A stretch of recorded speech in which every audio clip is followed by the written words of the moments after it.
It is Monday, April 19th. Welcome over to Living Room Sports Talk. Cameron Cawley, Zach Rothenberg. Look at this. So nice, calm Thursday, Zach. You know, it's nice and, I said Thursday. I'm losing it, dude. Monday. That's not bad. It's because we didn't do the show on Thursday. I was like trying to, it's bad. That's the first error of the day for me already. Well, it's a Monday, so it's a valid reason. I'm trying to think of Thursday. We're talking about the weekend and stuff like that. I'm already trying to get there. All right, we got a great show for you. It's funny though. Maybe that's what it is too, Zach. I feel like we're just talking about before we jumped on. There's like in the sports world, there's not. It's clickbait season's afoot because there's not a whole lot going on. And I was like kind of putting the notes here, and I was just like, well, I don't want to talk about things where it's like, kind of starting to like, hey Zach, who are the Giants need to draft next week? Like it doesn't matter. Like we could do that whole thing, but no, that cost me going on for like 3 months now. So. Well. I think, and it's funny because that's actually my talking points, because into that point I'll just tease the show. We'll talk about the NFL draft next week, and talk about the weekend of sports that we just had, and then there's some soccer news. I feel like we'll do a ton of soccer chatter, and so we'll get into that a little bit. Well, at all speeds, and then we got Mojo Monday, and yes, we got all sorts of fun stuff. No, but I was going to say with the draft chatter though, Zach, I feel like I'm going to have a very sober take tonight after last year's draft. You can think and you can say you can do all these different things, but then the reality comes, you might take a quarterback in your first pick. But anyway, we got chat cooking with us tonight too as well. But I'll tell you, want to do a clickbait to get started? Yeah, I've only got kind of a fiery clickbait because it's just something that really irritated me over the weekend. So Jake Paul scores first round knockout of Ben Askren in his third. This is what got me, Kieran. His third professional fight. So here's my thing.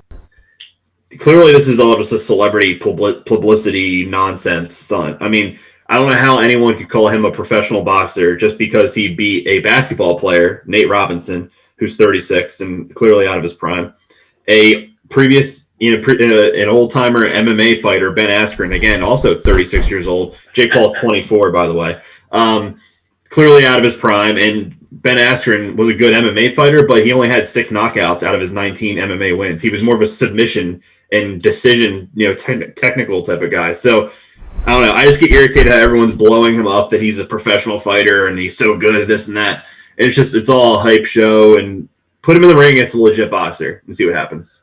Well, it's funny because I had no idea what's going on with this. So I'm going to take it from like the backwards way. Zach, I hear Jake Paul's name.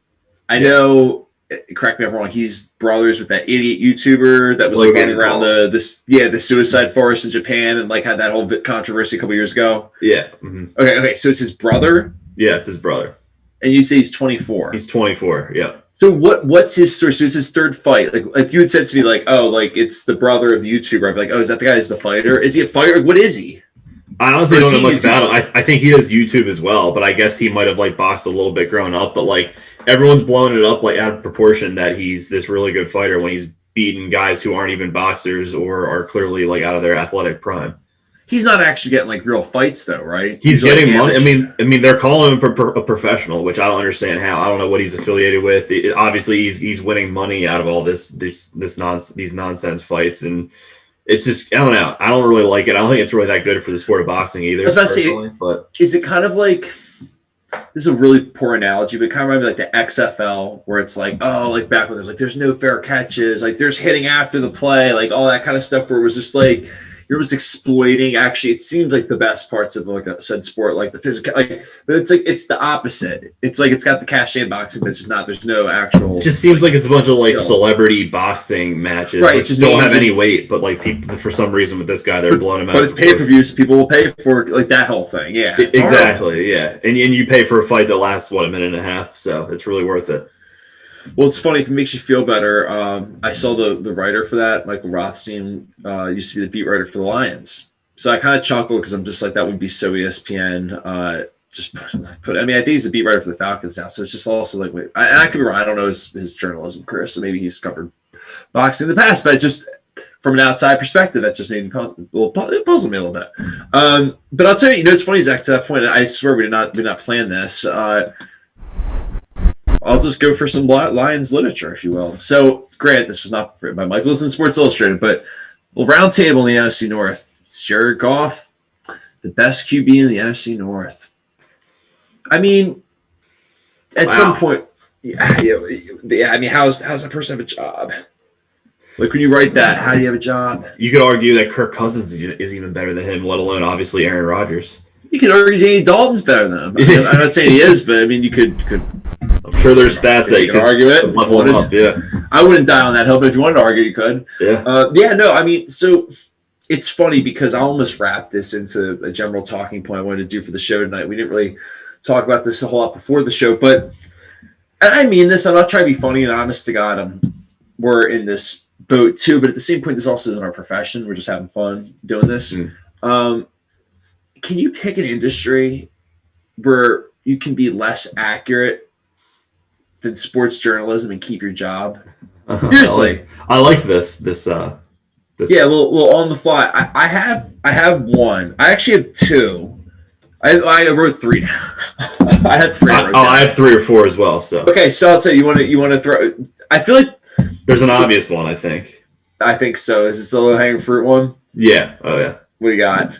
Yeah, a meteorologist. Yeah. Weatherman, weatherwoman. Yeah. Yeah. There we go. Chat just had it too. There we go. Yep. It's perfect. All right. What else? I got a couple that are sports related, or one that's sports related. So I have one that's sports related too. Oh boy. But I feel like it's not the same one. What do you got? Mine's a little bit off the wall. So mine's any of those jabronis that are out there on Twitter saying like, oh, just Venmo me like $30 for like picks of the week, dude. Like locks. They're locks. They're all locks.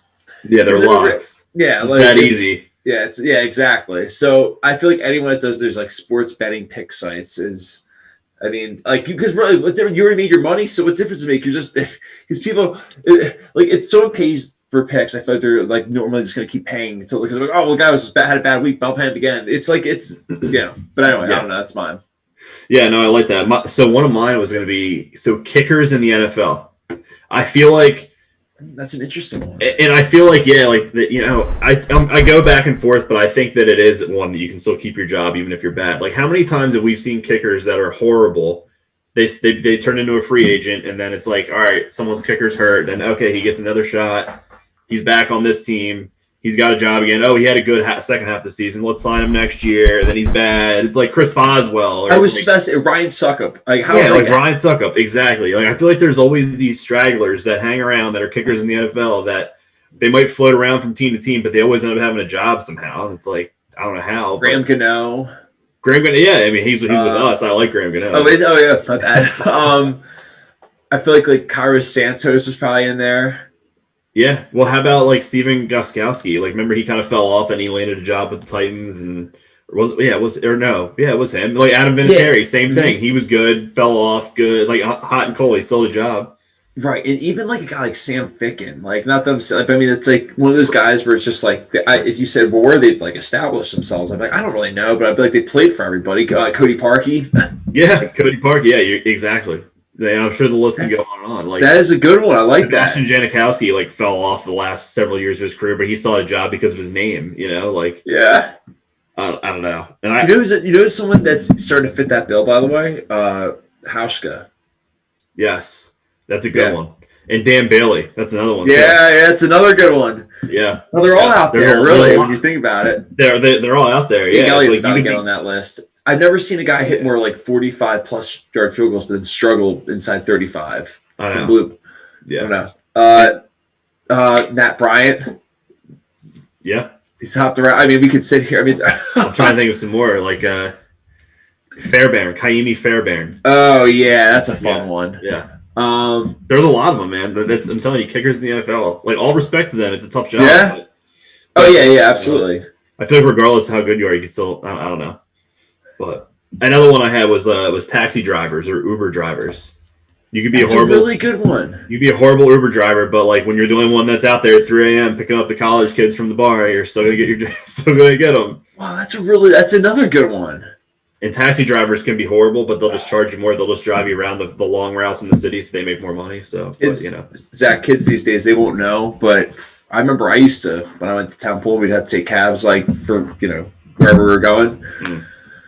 I got into it a couple times. Well, I knew they're going the wrong way. I'm like, you're driving the wrong way. You're just trying to rack it up. And I just would scream. I'm like, I will tip you if you just drive normal. Like, yeah, exactly. Yeah, it's a problem. It's New York City's big for that because they figure, oh, tourists everywhere. They don't know these roads. I'll go like 5 streets up and back. Oh yeah, and I still can't to this day like tell with taxis like, do I get screwed over more if I'm in the cab longer, or is it for the longer distance? Like. Yeah, I think it's when you're in the cab longer. So if you hit more red lights, you're you know. But yeah, I was anyway. Well, and that's I used to tell them like, you know, I'll tip you if you run them, like. Yeah, but yeah, they never do. I'll tell you, I got an interesting one though for you. It's a little off the walls. An artist. Now, like a painter or like yeah, I guess that's a better way of putting it because obviously if I say I'll make a sculpture of you and it doesn't look like you. Like that doesn't look so hot. But at the same point, if I just said I'm gonna draw you something, Zach, and it's like kind of Seinfeld with the triangles, you know, and like you can make things. It's like someone says, I don't know what that is. Like you don't have to know what it is. It's art. It's like it's so art. Look at it this way. It's under this light. Right? Yeah. It's like don't think like. So I feel like that's a one area where you can say I was going for this, but I didn't do that at all. I went this way, and it worked out. I like that. That's a good one. People say, think about something this way, then look at my painting, and then it's right. Good. Yeah, exactly. Like I don't like that. No, I agree. You got any other ones? I was gonna say school bus driver. Like I can't, and I do all the taxi driver thing, but I feel like growing up numerous times. Like I live in a very like rural area in the sticks, I'd say, and like the amount of times that the school bus driver either just dropped me off at drove past my house or. Like just went the wrong way, and I was like 20 minutes late coming home. It happened quite often. Really? Yeah. Oh yeah. You see, but it's funny. I'll add to that. I never had that problem because my bus driver would have to drop us off in the mouth of my development. I'd walk. You know. Oh, there you go. The quarter mile. That seemed like a mile in my head at the time. But no, but you're right. I mean, and it's. I'll add to that. Remember the times like when the bus came late for school, like when you're trying to go home. Oh. That was the worst. Yeah. Or the bus was late picking you up in the morning, and then like at Shanahan, they give you demerits if you were late, and it's your fault all of a sudden. Yeah. Oh my God, I know. Yeah. I felt. You know what's funny about those buses? It was like if you were a poor kid that went to like Twin Valley or somewhere like a little bit outside where it was like not that many of you, then I feel like that's when they'd pull that stunt. If it was like a Coatesville bus or something, they'd be like, all right, well, like 60 kids are late, so we can't do it. Like, yeah. Or if you live in like Oxford, like there's a handful live in Oxford. Yeah. This poor kid. No, sorry. Oh, your parents had to take you to school, I guess. So sorry. Whoops about that place. Yeah. All right. That's it. We got a great little show tonight. I mean, I guess we got it rolling right with the sports profession. Should we? Well, it's funny, and I guess it kind of rolls us into our draft chat tonight. Because honest to God, Zach, that was the reason I brought it up. And it's funny that you said weatherman, and it's funny. I like looking at Twitter too, like with the ones where it's like, oh, my model says this. I think that's the slam dunk one, right? Yeah. Like the meteorologist. Yeah, that was some low-hanging fruit. But like I said, I thought it was a perfect segue into going into some draft chatter because you look at these tweets and stuff in the next, I mean, like you were saying before we jumped on, it's been going on for 3 months. But really, especially now, it heats up with the whole, oh, well, this team needs this. If your team needs this, you should draft this team. It's just the whole – I'm just like staring off into space just thinking it's the whole – you don't need a quarterback, but you draft one anyway like the Packers did. Like it doesn't It doesn't matter. I feel like these mock drafts, like they're fun to do, I guess, but like don't do 5 of them. I mean, just wait until like a week before and then do it. I mean, I don't know. I get why they do it because it's build up, it's views, it's all this, that, it's all the storyline. But clickbait. Yeah, but like think about it. How many times does the first round actually even play out to be 50% of what everyone thinks? It doesn't happen. No, I mean it doesn't, and I think it.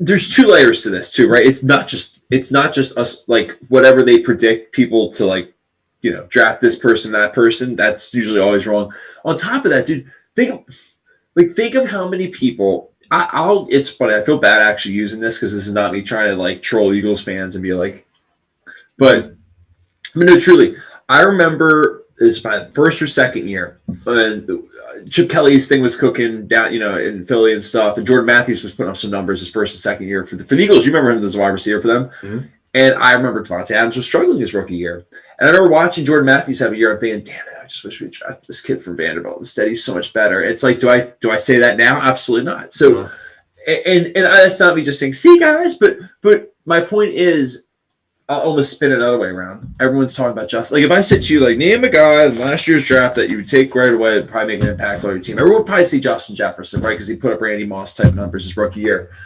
Zach, the Vikings sucked last year. Yeah, they were really never in the playoff picture. They really weren't. They were 1-6 to start the year. Like, my point is, we get this hype like, oh, it's, and then I'm going to go to a third part on this and that'll be the end of my rant here. But tie it all together. It's so one, we don't know where players are actually going to go. Two, we don't even know if they're going to be good. And three, to that point, and this is what pisses me off so much about watching the coverage on it. Everyone's a superstar. Everyone's a wish all the list. Comparisons. Yeah. Everyone's you're either a superstar in the making, you're the next Barry Sanders, right? You're the next John Randall, like you're all all these like Hall of Famers, and then at some point, maybe like week 1, I guess it is, then all of a sudden they turn into a player. Like even after the draft, this guy's gonna be an instant impact, this guy's gonna be great, blah blah blah. And it's just and most of them aren't, and they're not supposed to, the rookies. No. Think about it. Last year, there was all this hype. Henry Ruggs, CeeDee Lamb, Jerry Jeudy, all that hype because they're the wide receiver, the sexy, flashy, skill position players, that the best wide receiving class we've seen in a long time. and Jerry Jeudy had it started to get better as the season progressed. Henry Ruggs was basically a dud all year long. I know, I drafted him in fantasy, and then And then CeeDee Lamb, same thing. He was hot and cold. Like they weren't what everyone was making them out to be. They weren't the next. Right. Like I think Chase Claypool's probably better than most of those guys. Exactly. Right. Like and it's funny because I'm looking at Rappaport's tweets that he had this week. It's like, oh, like I'm talking to somebody on the inside that says that this is one of the worst defensive tackle drafts I've ever seen. Like, what does that mean? Yeah. What does that mean? You have no idea. And especially if all the years for this type of stuff to really mean nothing, I would imagine during the COVID, year really means nothing at all. Yeah, exactly. Well, and to go off his quote, like how many defensive tackles even get taken in the prime spots in the first round anyway? Like typically not much. So at least I don't get that quote. I don't know. And then let me ask you this too, because I saw it's like almost like now I'm entertaining the clickbait, but I'm not holding your feet to the fire at this question. I just saw Pelissero tweeted. With quarterbacks virtually locked in at the top 3 picks, the NFL draft really starts at number 4 with the Falcons, who will have their full allotment of 3 personnel at Trey Lance second pro day Monday in North Dakota State. All right, so as I have a hard time reading. Anyway, so is it Lawrence, Fields, Wilson? Is that? I mean, I'm not saying that, but like, oh, is that what it is? And literally I feel like I'm really just going against everything I just said, hating draft chart. But so let's just kind of hypothesize about maybe routes that teams might go in. Would you agree with me, Mr. Pelissero? I would think the top 3, yeah. I mean, the Jags obviously need a quarterback. I mean, Minshew had a good run, but he's not their long-term solution, I don't think. The Jets, obviously, because they traded Sam Darnold. 49ers, I think they made it pretty clear that they are going with a quarterback. So, yeah, I definitely think it's going to be 3. Probably those 3 in what order, I'm not sure, but I'd imagine. Everyone's been saying Lawrence number 1 since last season, college season. So, and I was going to say, didn't he have his whole? Either he tweeted something out doing work with the Jacksonville community. All right, so it's already pretty much set in stone. Mm-hmm. Yeah, I don't know after that. Yeah, I don't know. I really don't. I think there's a lot. Obviously Micah Parsons, Rousseau. There's several good edge rushers. There's some really strong offensive linemen. I mean, there's a lot of good talent. Obviously, I think last year's NFL draft was one of the deepest drafts in quite some time. So. I think there's some late first round, maybe early second round running backs that could be a little entertaining, like Najee Harris or Etienne from Clemson. So really, I do. Yeah, could be some good fantasy guys for you. One of those guys going to the Steelers to replace your boy James Conner. That's what I'm thinking. I think Harris or Etienne is definitely going to. Really, in my opinion, yeah. That was Let's talk real quick. We'll talk NFL news. So I saw. James Conner signed with the Cardinals. 1 year. One year deal over the weekend. So fantasy lover of yours? Yeah, and he was on my list of free agents from a couple weeks ago that I thought are still some of the best out there.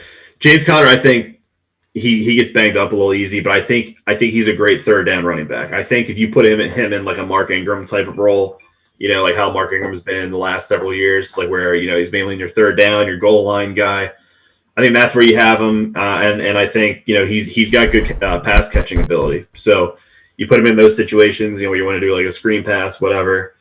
I think he just limited, not limit his reps like load management, but he's not your every down back, plain and simple. Right, and 1 year deal can't hurt. No, not at all. Well, flyer. And then what was Alex Smith retired today too? That was some news.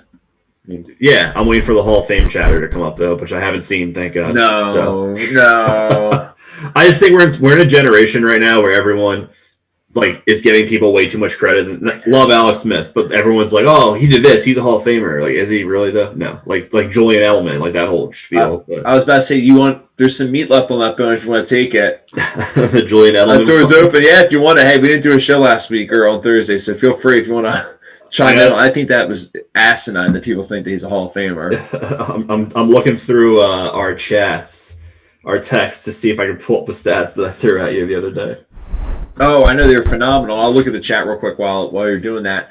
Do you think that the draft will be anticlimactic due to the remote setting? I think they're trying to do some stuff in person. I think Chad's going. Right? I think Chad's going. It's in Cleveland, right? Mm-hmm. Oh, that's fun. Yeah, I can't say I'm as itching to go to that. Yeah. Although it's funny. If I was smart, I'd actually go out there and visit him for a day or two. I'm off from work and go to the Indians, keep across that off the list. Not a bad idea, actually. So for all the Julian Edelman, I found the message. Please, yeah, save us. So as we all know, Julian Edelman retires. Okay, and everyone is on Twitter and everywhere else basically saying that he should be a Hall of Famer. So he's won 3 Super Bowls. Yep. Okay, great. He's played well in the postseason. Yep. Awesome. But I think to be a Super Bowl or to be a Hall of Famer, I think you also need to rack up. You need to rank pretty high up, in your career statistics, right? Julian Edelman is 156th all time in receiving yards. He's 75th all time in receptions, and he only has 36 touchdowns over 11 seasons. So he literally only averages, what's that, 3.5 touchdowns in the regular season. Like I said, his postseason numbers, okay, they're strong, but other than that, I don't know. I was gonna say that's fun. It looks like we're just gonna, we're just picking up Super Bowls again. Is the stat? Right, exactly. Even though, but that's all it is. Yeah. If he was top 20 in those categories, hey, then I think it's a real conversation. But here's another one. Remember Hakeem Nicks, Giants. He has the same number of postseason catches as Hakeem Nicks does, and Hakeem Nicks had a much shorter career than Julian Edelman. That's insane when you really think about that. No one would have. If we did like a sports trivia, no one would believe that. No one would. Nobody would. I would blame them. Yeah, and listen, Super Bowls do hold weight in the Hall of Fame consideration, but like I said, you need to have a pivotal role in that Super Bowl, or like I said, rank in the top 10 or top 15 in those categories too. Correct me wrong. Did he win a Super Bowl MVP? I think he might have had. I think he was did. That Falcons game. I think it was one of the weird ones. Yeah. Because if that's the case, that's really what everyone's basing their. That's what they're holding on to. Oh yeah, exactly. Which is not much. That's literally just like getting numbers at a party one night in college. It doesn't mean anything. Yeah, and I understand. Like my Eli Manning argument is that he has 2 Super Bowl MVPs and he was pivotal, obviously, and led the team to win those 2 Super Bowls. Team sport, 100%. But he was phenomenal in those Super Bowls and was heroic in my opinion. And he ranks in the top 8 all time in all serious quarterback statistics. So. Anyway, not going to get into that. I know. I think he's a first ballot Hall of Famer, but I'm also biased. I don't think he is one, but I think that's just a test of how good your teams were that won. But because here's my thing. Oh, it's funny. This is a fun little side thing. I'm not. First of all, I wouldn't defend the Gates screaming he can't get in. I would just say if you held a gun to my head and said, "Tell me your actual opinion," I'd be like, I don't know. I feel like because I would sit there and say, well, if he doesn't win those 2 rings, does he get in? I think most people would be like, yeah, I don't know. I'd be like, no, probably not. Well, I'm like, that's why I hate that because I'm just like, duh. I just. But does Phillip Rivers get in? because he has no. They Super really Bowls. are the opposites, aren't they? Because he has no Super Bowls, but his numbers are right like a little bit better than Eli in the regular season. They are. But Eli has 2 Super Bowl MVPs that he led the team to win. I'd say neither probably. I'd probably just laugh and say like you both are like the best NIT teams, kind of like. Yeah. But I don't know. But at the same point, they both got in. I would, like I said, that's not where I'm drawing the line. Julian Edelman, I'm drawing a damn hard line in the sand, saying no. I'm just saying, like, you need, like, I think Super Bowls absolutely help. MVPs help in Super Bowl. Being, stepping up in those games that are memorable forever means a lot. And I think you need to rank high in those categories, which that Eli does all that to me. Yeah, and I think if you can, I'm trying to think how to put it too. It's like, well, I just don't like the whole argument with Edelman too, because like I said, it's just I don't know. My whole thing with Super Bowls is the whole team had to get you to that platform and sure, maybe you had a moment where you were a star, but then I would shrug like he did in the Super Bowl against the Falcons, but I would just shrug and say, okay, but like, it's not enough. I don't know. I don't know. It's the Hall of Fame. It's the hardest thing to get into. That's why I like that. Would Aaron Rodgers be a Hall of Famer? He's won one. And he's probably 5. He's probably the top 5 in those categories. Oh yeah, see that's the problem. I just look. I'm like, see the team's failed him. That's I will never. It's such a crazy like debate, like criteria. It's insane. Oh, it is. Well, and it's funny too because you're seeing a little bit of that chatter today with Michael Jordan. But I feel like with The Last Dance, I think what came out, I can't believe it was a year ago that came out. At least the first part of it came out. But I just feel like everyone's saying like, remember when we were all arguing about LeBron and Jordan? It's just like. Here, I actually have a good little spin on that I was thinking about today. Please. I'm all yours. Like, if LeBron's really the GOAT, why is he wearing Michael Jordan's number? Maybe you should come up with his. Maybe just wear number 6 and be your own person. I don't know. It's stupid. It's a stupid concept. But I don't know. No, but I think I'm with you. It's fine. No, I'm just it's. I feel like it's like the whole argument of who's better than who and those types of things. It's literally like just a dog chasing its tail, a person chasing its shadow. Like you never actually catch it. Mm-hmm.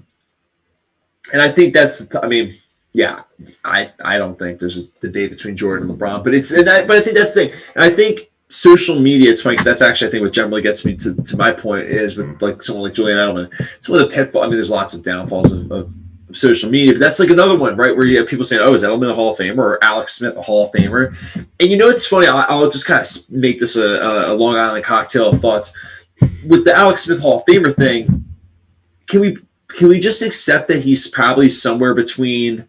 He's not a Hall of Famer, but he's also not. It's my I saw a tweet that cracked me up and said, like, can we stop treating him like he's a Make-A-Wish kid, like because of his leg, like because they're basically saying like he had a better career than that. It wasn't just like his career wasn't defined by his leg. But I agree. That's a good point. I think that's a fair point. I think obviously it's awesome him coming back. We talked about that on our show many a times, but I just think when you step back and you look at it, it's like, yeah, that's kind of where I'm at with his career. Like he's not a Hall of Famer, but yeah, I mean, he had a huge impact on the game. I think his story is something that'll live on forever, obviously. But I think even before that, he was a model of consistency in game management in a good way. I don't view this. I've said it before. That's not a bad thing in my opinion. He's like a model quarterback. Like if you're growing up and you want to look at like what like your decision making, the right things to do in a game, I think he's the guy you got to model your game after. He's like a discounted Philip Rivers.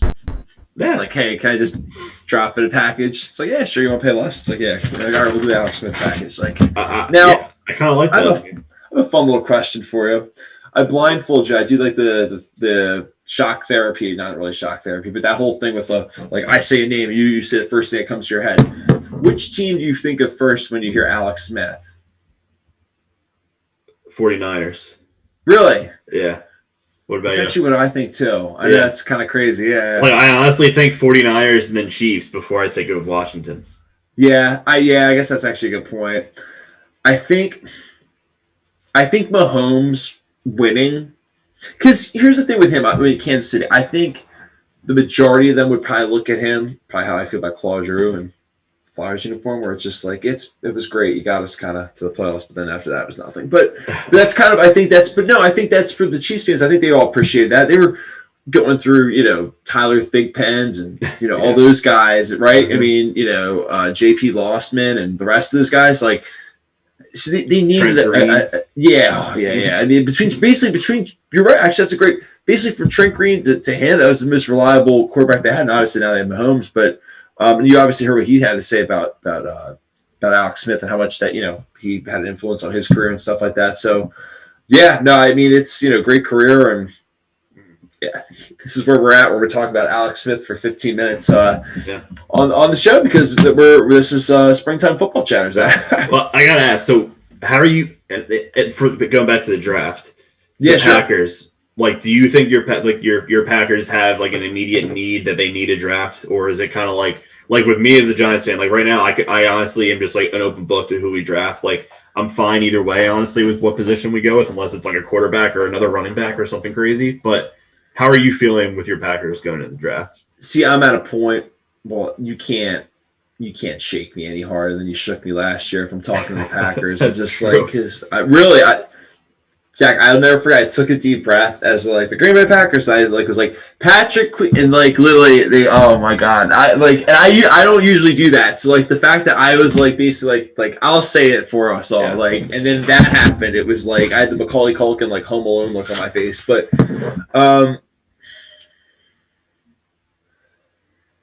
because everyone on Twitter says you need a wide receiver, which I don't agree with. But no, I don't.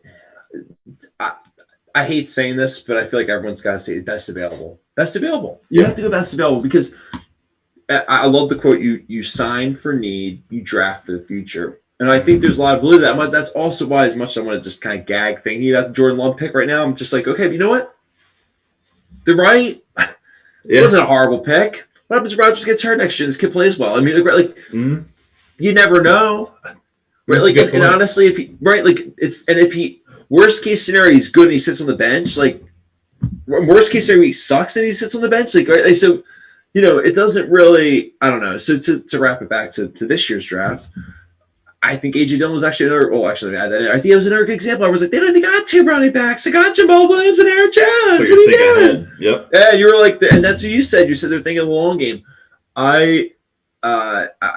I could sit here and say they need a quarterback. I could sit here and say they need a wide receiver. I could sit here and say they need this or that. I think the reality is, and I'm not saying this in a snobby way, they were not a rookie draft pick away from beating the Bucs. Mm-hmm. They were a bad day away from beating the Bucs. I don't know. So to that point, I think that's kind of my general point. I think people that are looking for a one-hit wonder in the draft, I don't misask you. Not like you do, but everyone in general asked that question. I'd say, yeah, all those guys that you say are like that good, where are those teams besides Patrick Mahomes? Seriously.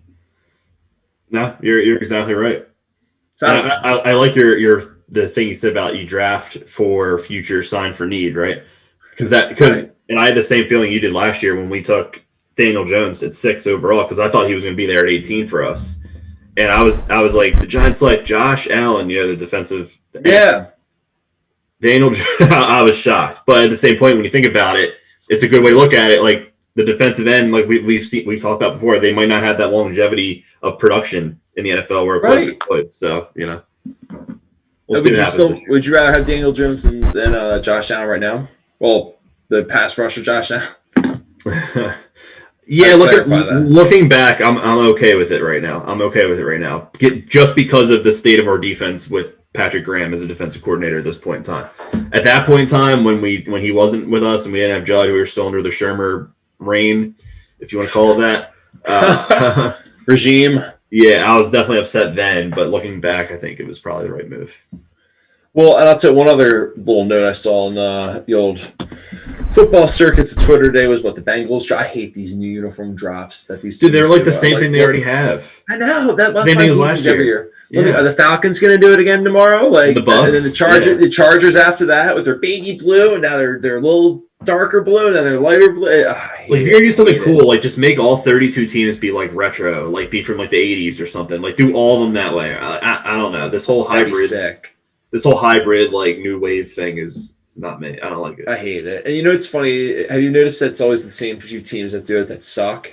Yeah, it's always the teams that are like just kind of irrelevant, like the Jags or like you said. Right, that's actually a better way of putting it. And I will even put the Bucks in that category when they won the Super Bowl. But I mean, when they, well, the Bucks were kind of not really even competitive until last year, obviously. But good times, right? Yeah. I need to get some mojo. It's Mojo Monday. Yes. But it's funny, real quick. We'll go. I'll tell you. We'll go from football to football. We'll go from a little soccer chatter real quick. So it's funny, I it was all news to me. It's funny. I'm not obviously. When I say I probably know a little bit more about soccer, that's not saying much. It's more. Well, you have a team before at least. Yeah, the Gunners. Speaking of which, pull up the old list. All right, so I'll put you on the spot here for for a second, Zach. What do you know I can't talk, my mouth's falling down the stairs. What do you know so far about this soccer super league, if you will? Honestly, I don't know too much. I saw on the news something about, I don't know if it's UEFA or whatever it is, and teams that participate, the players, are they banned from the World Cup that I see, or am I envisioning? Yeah, something like that. Like they'd be It's some super league, I guess, basically, where there's a bunch of I don't know. It just seems like a bunch of big teams are able to be part of. I'm not too sure. Yeah, so I'll kind of walk it back for everyone real quick and explain it. So obviously, there's a bunch of leagues, soccer leagues, and this is one of the hardest reasons I actually didn't really get into it when I was younger, but. So I was like, all right, there's teams in Spain, there's teams in Italy, there's teams in England. Like, who the hell are we supposed to root for? Who's the best team, right? All that. So the Champions League is made up of all the best teams, basically, in all those leagues. So essentially, that's the holy grail of soccer. You want to finish somewhere in the top echelon, if you will, of your league. They don't really have playoffs, and then if you finish in there, then the next year they kind of do these things where it's right now basically where they will do it. They'll play one day a week, and sprinkle those in for little periods, and it's kind of goofy. But anyway, so I guess most of the teams that are in the better portion or more historic teams want to start their own league. So it's some of the best. It's basically the best German teams, the best Spanish teams, the best English teams are kind of all want to jump in and start their own league. So I'd almost analogize it to, it'd be like if the NFL was the NFL, but then maybe they had a Division 1 or a Tier 1 group. Yeah, it was how you were just talking about those irrelevant teams, like the Jags, those guys. It's all those guys are kicked to the curb, and it's like the Steelers, the Patriots, the Packers, the Eagles, the Giants, all those teams are in one league, and you're yo, this is a league, this is kind of fun. But at the same point, then you'd almost be but then what's the point of watching the other football games? You don't care about those ones anymore. Oh, so that's kind of how it's all. I'm kidding. Yeah, well, it's funny. So here's an interesting tweet I saw too that I thought actually broke it down from a different perspective. Regardless of what happens, it's basically saying these domestic leagues, because I think the general flow is everyone's you can't do this because then all the other the little guys aren't like that. It's not as fun. And I thought, yeah, but in this tweet kind of nails it. It's just saying yeah, but there is no salary cap in soccer, so it's the same teams that spend the money, that want to be there, that win at the end of the year, and then the other teams that aren't as good, they just celebrate the fact they didn't get relegated, and they're oh, nice, we didn't get kicked out of the league or whatever, because obviously they can send teams up and down.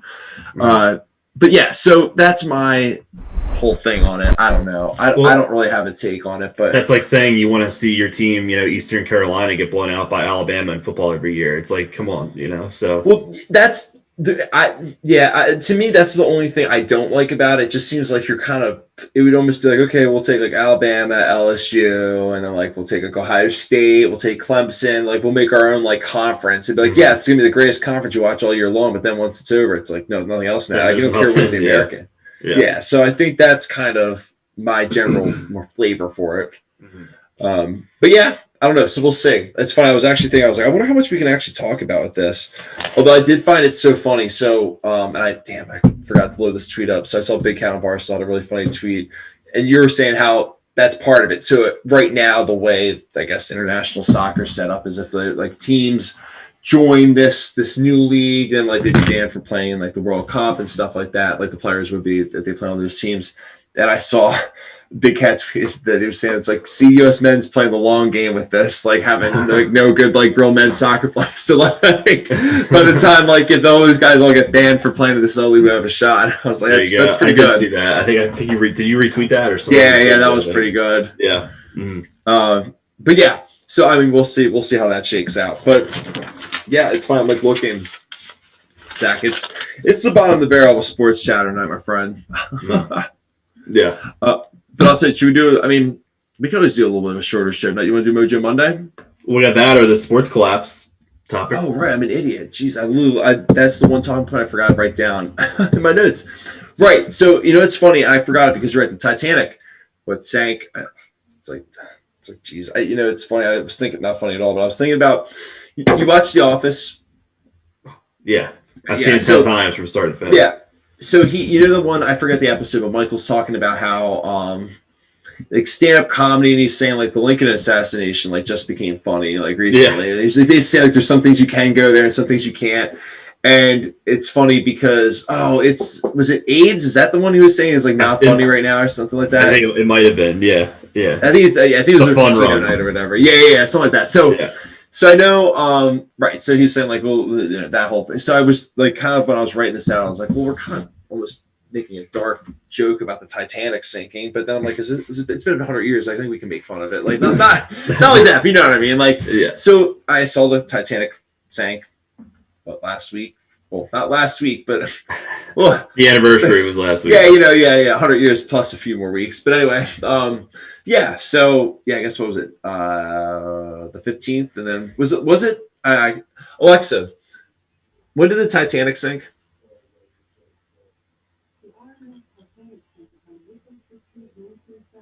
1912, Zach. Wow.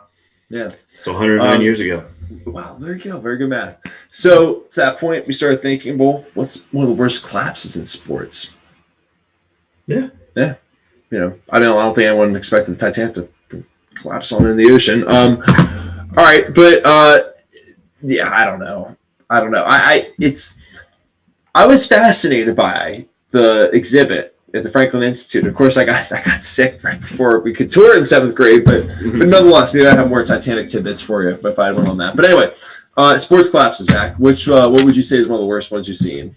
Yeah, one of the ones that really just rings a bell for me, and especially since we're fairly fresh off of Masters Week, is 5 years ago, 2016, at the Masters when Jordan Spieth he had a 5-shot lead going into the back 9 of the Masters, looking for his second Masters win.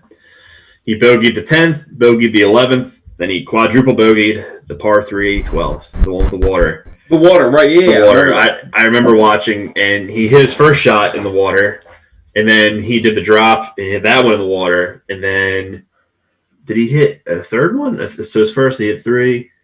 No, he hit 2 after that. I think he hit 2 in the water, and then 3 putted. Yeah. I remember that. I remember sitting watching out on TV, and I was like, "Oh my god!" Yeah. No, it was 2 or 3 balls in the water. But anyway, he had a 5-shot lead going into the back 9. Then after those 3 holes, then he had a 3-shot deficit. So he had it was literally an 8-stroke swing in 3 holes. That's insane when you think about that for the pros. For the pros, that's insane. For us hackers, it's like another day on the course. Yeah, you're playing me. Maybe I'll get lucky. I'm up a whole, like a stroke or 2, and then it's like, oh well, now I'm down 7 strokes. That last one really got away from me. So yeah, and then no offense to Danny Willett, but like he basically had the Masters handed to him, and Danny Willett has been non-existent ever since he won. I was gonna say I don't remember who won it. Yeah. Danny Willett. Yep. So. Yeah, that one will forever ring a bell for me. But I think Spieth has a couple more green jackets up his sleeve. So we'll see. I think so. He looked good. Looked good this past spring. Tied for 3rd. So yeah. Now it's funny. I have 2. I have one that's gonna get me disowned from my mom's side of the family because I was gonna say the Mets in 2007, I believe, when they were up 7 games with 17 to play. They squandered the division. That's pretty bad. I remember that 4-game sweep the Phillies had, where Rollins, Gucci played. Utley had the hit, or I forget. Yeah. Man, I can't believe I'm forgetting this now. I remember watching in my dad's classroom with them. But So that's it in baseball. But then I also remember, I think I talked about this on the show once before in some other segment, ironically enough, unless we did this segment already, and we're doing reruns now. But Lindsay Jacobellis, the snowboarder, remember? Yeah. This is like, I'm trying to think how about you. I was about to look at Alexa, like, can you help me? But it's like, she's not going to know. Yeah. But it was probably like, let's say 2006, 2010. Something around 2006. there, Let's go 6. And like in Torino. But yeah, I just remember, like, I guess she kind of showboated a little bit, like a little leg kick or whatever, and then she just tumbled over. And I wish I had the clip right now. Of course I don't. But yeah, I'll never forget that clip. So I just was like, oh my God. Oh, no. Oh, and then there's obviously the NC Championship game, 2014? That one wasn't good either. I was gonna say the miracle. The punt from Matt Dodge, but we brought that thing. That actually was a five pretty bad times. clap. So honestly, we both have pretty bad claps memories. Actually, everyone's got to go through one as a fan, though. Yeah, it makes you some scar tissue. It makes you stronger, right? So I think right. We'll see. I'll never have one of those comebacks where I'm like, oh my God, we had no business winning, we came all the way back. And if you do, it's a game that doesn't really matter. But it's like week 1 against yeah, exactly. It's like it's like week 2, or it's like week 1 when the Packers beat the Bears, and then it's just like, but then the rest of the season went down the toilet. Where I'm just like, that's great. All right, let me pick up the energy a little bit. Should we do a little Mojo Monday? Yeah. All right, let's do this thing. Get the vibes cooking a little bit here on a Monday evening. I'll tell you, defer to you. Do you want to? Well, I love him. I'm looking at Mike dancing right now.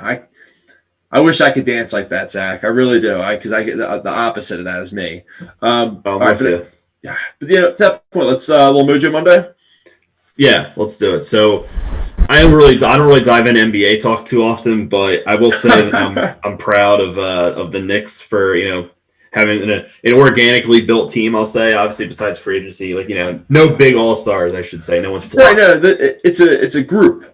Yeah, it's a group effort. It's a team. It's an actual team, and I know everyone's making a joke because they're only 4 games over 500, but they're 6th in the East, and they're only a half game out of the 4th seed. And it's been 10, 11 years since the Knicks have even remotely been in this position. When Amari was healthy and Amari was there and Carmelo just came over, like that was literally the last time we had a serious, chance at, a playoff berth or like a first round possible, competitive series, So shout out to them. They've won 6 straight.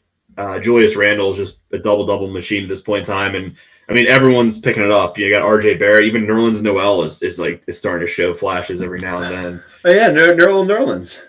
Yeah, and Derrick Rose. I mean, it's just, I don't know. It's been a team effort, and I'm glad to see that they're back in like the playoff picture, if you will. Regardless if they're just over 500, I don't care, because the rest of that says a lot for the rest of the East. That we're 6th, right. We're just over 500. So. No, dude, they had a hell of a week, like you were saying. I mean, but they won 6 straight. So yeah, 4-0 last week, and Randall obviously won Player of the Week. I mean, so they're looking good, and you just want to see them turn that corner a little bit. Yeah, I like Thibodeau a lot. Every other coach that they brought in prior to Thibodeau, like I never was sold on. I never thought that it would be that great. So Tibbs is I feel like he's a blue collar type coach, which I like. So yeah, they'll play hard for him. Yeah, exactly. They have been. It's showed. So We'll see if they keep running. Yeah. Well, I'll keep it in the gritty, grinding it out. Patrick Marleau was it most games played, I believe, in the NHL. If I'm reading the stat tonight, yeah, it's pretty incredible, especially in a hard 23 seasons, 1768 games. That's pretty good. Especially in that sport where you're just constantly getting beaten up, and it's a very physical game. Oh yeah, and it's fun. I actually didn't realize he was back with the Sharks. That's pretty cool.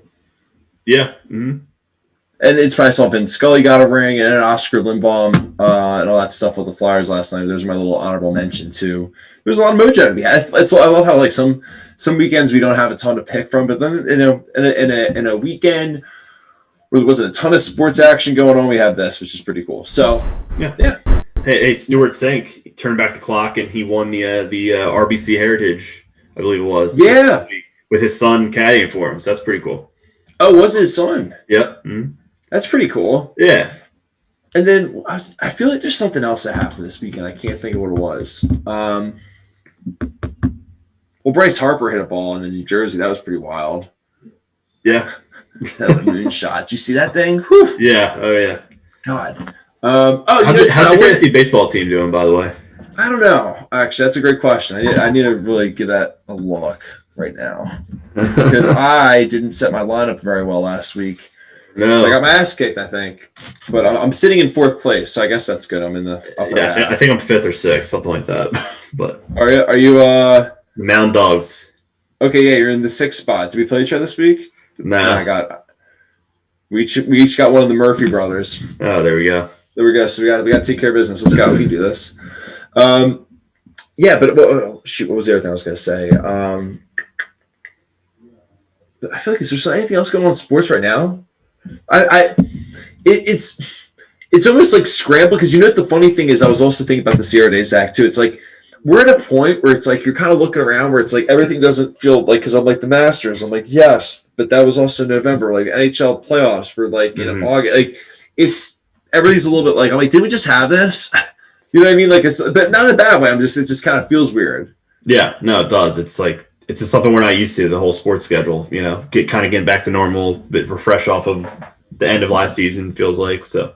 Well, and that was one of the things I wanted to ask Chad. We'll have him on the show on Thursday because did you see his tweet he had about sporting events and how like people didn't play? I look what people were saying about Aaron Nola playing well. So Kentucky Derby's also looking at the chat just keep rolling. Kentucky Derby's in 2 weeks.